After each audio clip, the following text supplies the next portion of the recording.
The healer continued to look out to the sea, unimpressed by the question. Now he behaved the same way towards her as he did with Sasha. It seemed as if he didn't pay attention to Cheyenne at all, but she stubbornly stood next to him until he finally answered. "You do well to curb your curiosity, honey.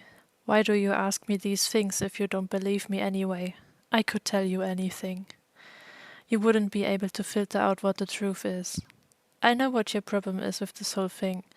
You are insecure and do not trust me, although I have freed you from your misery several times even. But your doubts are reason enough for you to think it possible that I could not be your ally, but your enemy, right? You're accusing me of having something to do with the knights again, just because they know me. I beg you. You have to decide for yourself who I am in your eyes. I wonder what you would do if you thought I was one of the bad guys. Would you kill me with an arrow too, chosen one? Like the knight earlier? A very precise, merciless shot in the head, and a life is extinguished. You're really good at aiming, and you even manage to look pretty when you kill my angel of death." Cheyenne flinched. How could he say such things? She had previously managed to push aside her remorse for the terrible offense when he reminded her of it again. "Why is he so mean to me? I had to kill the knight, otherwise Glaczio would have died. He should be grateful to me. He knows exactly that I'm blaming myself, and is doing this now on purpose, just like before. He probably wants me to leave him alone, and don't ask him these questions. And to get me out of my concept, he says these mean things that hurt my soul, just so that I leave him alone. But why? What have I done that he is now suddenly so mean to me? If he continues to behave like this, he should just leave us alone and leave. Neither I nor..." Agitated, Cheyenne turned around. There was no point in trying to talk to the healer any further. His words had hurt her and made her feel even more insecure, and she didn't trust him one bit anymore. He might as well be one of her enemies, and might use a careless moment to kill her. At least that was the impression she had of him now. On the other hand, it was Glaczio who constantly protected Cheyenne and helped her. He had told her not to die, so why would he want to kill her? The fact that the knights and Atropax would rather see him dead than alive would also speak against it. But Cheyenne just couldn't be too careful. She didn't want to be robbed of life, and it seemed as if in the future she would have to pay attention to every instinct she possessed and every little feeling. Everything in her cried out to be careful. If Glaczio was able to change his character from one second to the next, it is possible that he could do the same with his goals. Sasha had already indirectly mentioned that he always acts in his favor. The girl was extremely confused and did not know how to assess the healer.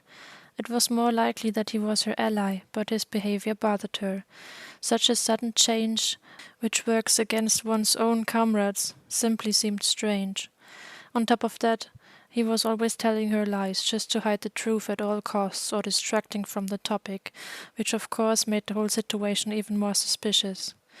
In addition, Glaczio hadn't pulled a straight face during the conversation, and Cheyenne slowly realized that in addition to the friendly, helpful side, he also had one that was shady and unpredictable. He used his intelligence to be inscrutable. The girl could no longer tell when he lied and when he told the truth.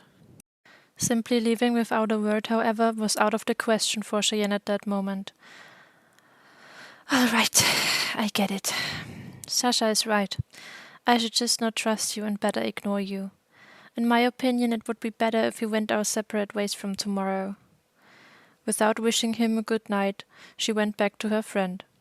The girl was glad that Sasha didn't ask how the conversation had gone.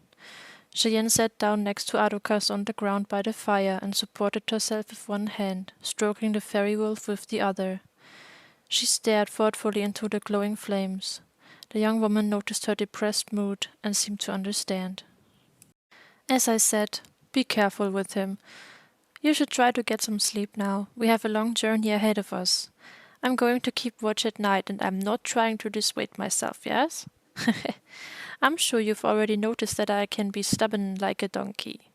And don't worry so much. Tomorrow the world will look completely different again. So at least until you're really awake after waking up, after which reality catches up with you again. But at least it's light again and we can see something. Sleep well. Cheyenne snuggled up to Arukas. Sasha had once again managed to get her mind off things, and she even had to smile a little. Well, at least she's telling the truth directly. When I wake up, the worries return, that's true. It's really funny. She always and everywhere seeks out the optimistic part. Good night, Sasha. Thank you. However, the girl was not tired at all, and found it accordingly unfair that she should now sleep and the friends stayed awake because of her. But it was true that Sasha was stubborn like a donkey, and probably preferred to keep watch herself, in part perhaps so that she could keep an eye on Glaczio. Cheyenne closed her eyes and tried to calm down on the hard sandy ground. After a while she fell asleep. The flames of the fire danced soothingly and crackingly. Glaczio stood about 2 meters away from the heat source and did not seem to intend to get any closer to it. He looked at the chosen one of darkness in her restless sleep, and without turning away from her, he spoke to Sasha. Hey, Sasha Mouse, your eyes are already closing. I kindly volunteered to take over the night shift for you. You can thank me later. The young woman rejected his offer. And what do you dream of at night? As if I would just entrust Cheyenne's life to you. Who knows what you'll think of again? I really hope the knights will get hold of you soon, because if not, I'll kill you with my own hands, I swear to you. By the way, you did a great job earlier. You know she trusted you. Glaczio closed his eyes and crossed his arms. Hey, baby, get your act together. Shouldn't it actually be in your interest that she no longer sees me as trustworthy? Now you have what you wanted. She will also become more cautious now, which is very beneficial for all of us.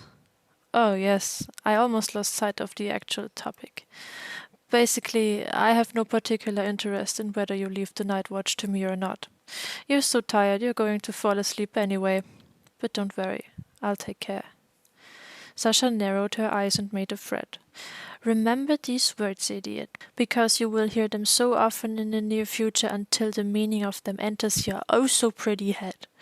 If you harm Cheyenne in any way, you have forfeited your life. I swear to you, I will not allow you to hurt her under any circumstances. Is that clear? Glaczio was silent and sighed. Sasha knew that she wouldn't be able to keep up with her tiredness for much longer, because last night she hadn't slept a wink and watched over the girl and her health. Alone. Glaczio had been gone and only reappeared in the morning. The young woman was sure that he had spent the time of his absence with the pink-haired girl from the inn. She yawned and looked at the flames again. In case I fall asleep, which certainly won't happen, dare to put out this fire. You can also keep night watch from up front. The healer sat down, and after a while his theory worked out and Sasha fell asleep. The next morning Cheyenne was woken up by Arukas.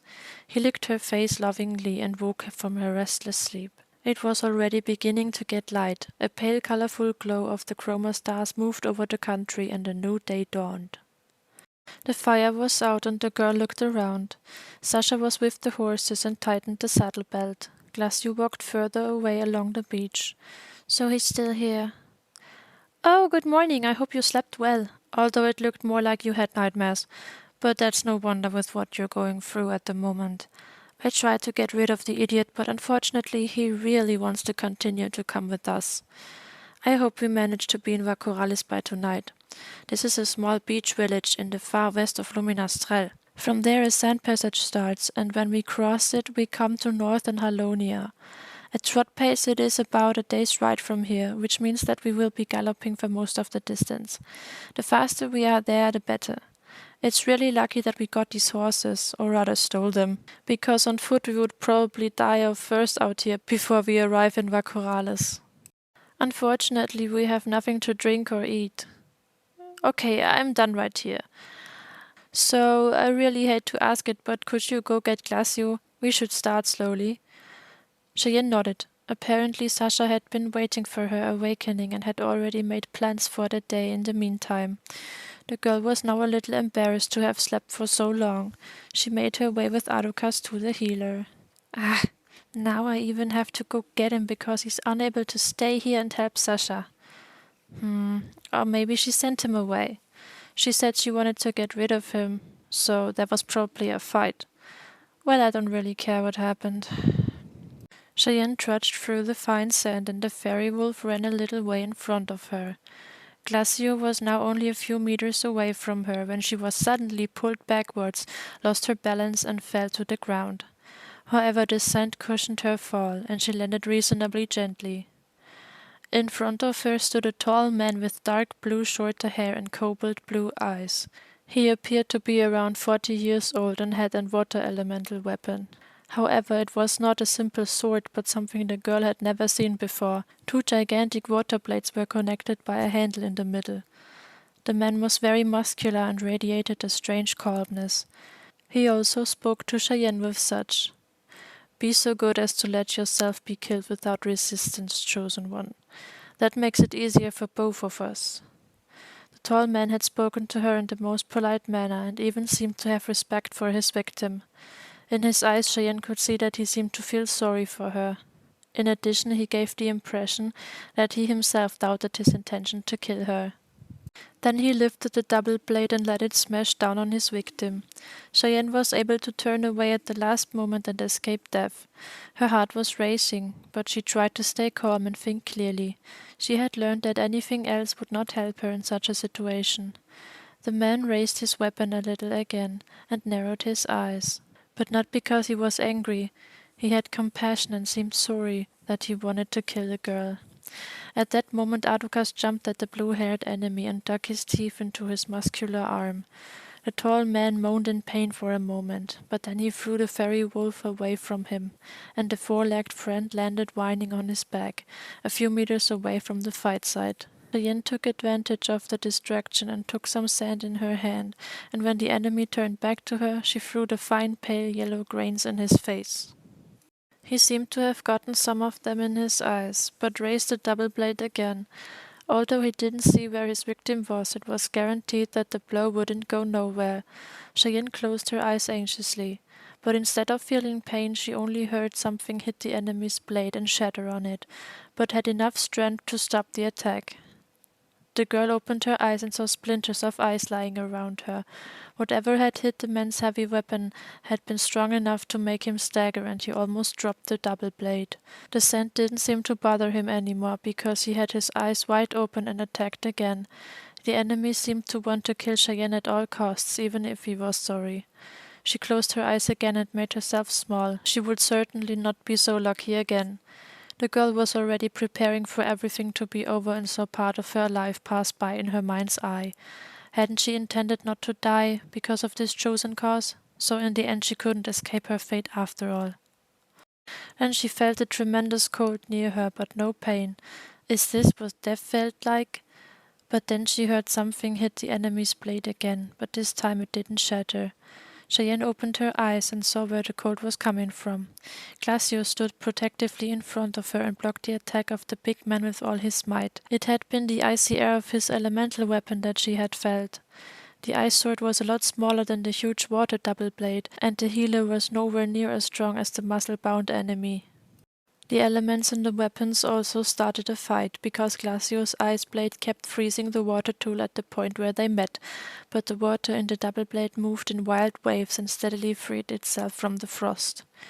Cheyenne was sure that the healer's defenses would no longer be able to withstand the big man's attack, and if he didn't come up with anything clever quickly, the enemy would crush him before the girl could get up and help her protect her. "Glaczio defends me again. I just don't see him through. Is he friend or foe?"